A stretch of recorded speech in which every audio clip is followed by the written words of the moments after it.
नमस्कार। ज्योतिष दीपमाला YouTube channel में आप सभी दर्शकों का हार्दिक अभिनंदन। आज का वीडियो बनाने का जो कारण है, बहुत सारे हमारे यजमान लोग फ़ोन कर रहे हैं कि करवा चौथ वास्तव में होता है कि नहीं होता है, करवा चौथ मनाना चाहिए कि नहीं मनाना चाहिए, क्या यह शास्त्रीय विधान है।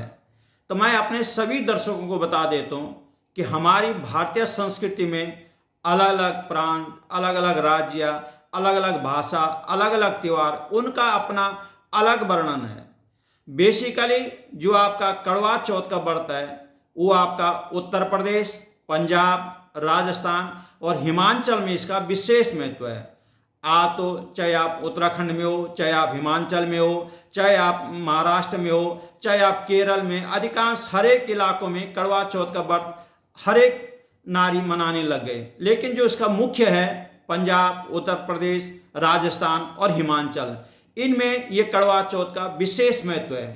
करवा चौथ उसको करवा संस्कृत भाषा में करवा भी कहते हैं। यह व्रत करवा चौथ का व्रत संस्कृति के उस पवित्र बंधन एवं अखंड सौभाग्य हेतु रखा जाता है जो कि पति पत्नी में एक दूसरे से प्रेम का प्रतीक होता है। जो सुहागवती स्त्री अपने पति के लिए करवा चौथ का व्रत रखते हैं तो ये पति की दीर्घायु के लिए भी रखा जाता है। आजकल बहुत सारे समाचारों में देखा जाता है कि पति भी करवा चौथ का व्रत रखते हैं। ये कहीं मान्य नहीं है कि पति करवा चौथ का व्रत, पत्नी का केवल रखे कि स्त्री जो सुहागिनी स्त्री है वही व्रत रख सकते हैं। लोग भ्रमित में टेलीविजन में समाचार पत्र में देखें कि फलाने ने अपनी पत्नी के लिए रखा है, जो कि शास्त्र उचित सम्मान नहीं है। जो पत्नी रखती है वो शास्त्र सम्मत है।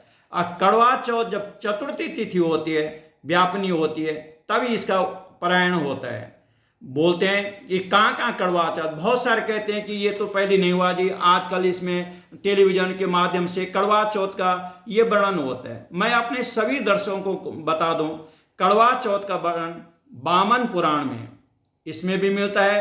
नारद पुराण, जिन लोगों ने नारद पुराण पढ़ी होगी, नारद पुराण में भी इसका वर्णन मिलता है। स्कंद पुराण में और महाभारत में, इन सब जगह इन पुराणों को अगर आप अध्ययन करेंगे इसमें करवा चौथ का उल्लेख मिलता है। वामन पुराण में करवा चौथ का वर्णन आता है जिसमें भगवान कृष्ण ने द्रौपदी को इस व्रत को करने के लिए सलाह दी थी। अगर हम नारद पुराण की बात करें तो नारद पुराण में इस व्रत का अनुष्ठान करवा चौथ व्रत का उल्लेख मिलता है जिसमें चतुर्थी दिन करना चाहिए। स्कंद पुराण की अगर बात करते हैं तो स्कंद पुराण में कुमारी खंड आता है। कुमारी खंड में करवा चौथ का वर्णन होता है।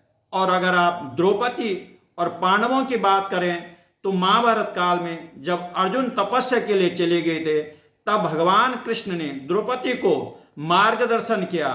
जब पांडवों की सब विद्या क्षीण होने लग गए तब द्रौपदी ने करवा चौथ का व्रत किया था। उससे पहले अगर बात करें नारद पुराण या वामन पुराण के, तो धार्मिक मान्यताओं के पार्वती जी ने शिव के लिए करवा चौथ का व्रत किया था। हरिवंश पुराण में भी इसका उल्लेख मिलता है, विशेष उल्लेख इसका मिलता है। अगर धर्म सिंधु या निर्णय सिंधु जैसे ग्रंथों में देखा जाए तो करक चतुर्थी के रूप में इनका वर्णन मिलता है। तो मैं अपने सभी जो हमारी माता बहनें इस करवा चौथ का व्रत रखते हैं तो वो इस व्रत को अवश्य रखें। जहाँ जिस राज्य में होता है आजकल हर स्त्री रखती है, लेकिन मैं सबसे निवेदन करूंगा जो सुहागवती स्त्री है वही इस व्रत करो। आजकल देखा जाता है प्राय जिन लड़कियों की शादी भी नहीं होती है वो भी करवा चौथ का व्रत रखते हैं, जिनकी केवल सगाई होती है वो भी करवा चौथ का व्रत रखते हैं। तो ये शास्त्र सम्मत नहीं है। केवल जिनकी शादी ब्याह हो रखे हैं, वो चाहे जवान है, बूढ़ी है, कोई भी हमारी माता बहन जिनकी जो सुहागवंत है वही इस करवा चौथ का व्रत करें।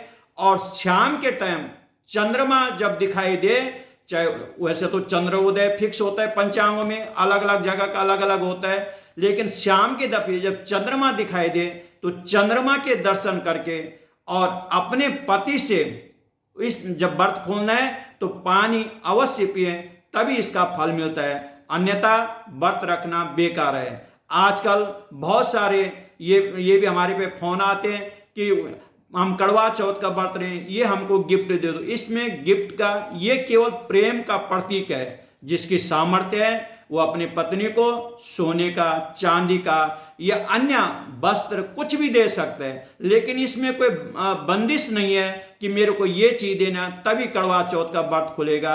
ये सब भ्रांतियां हैं।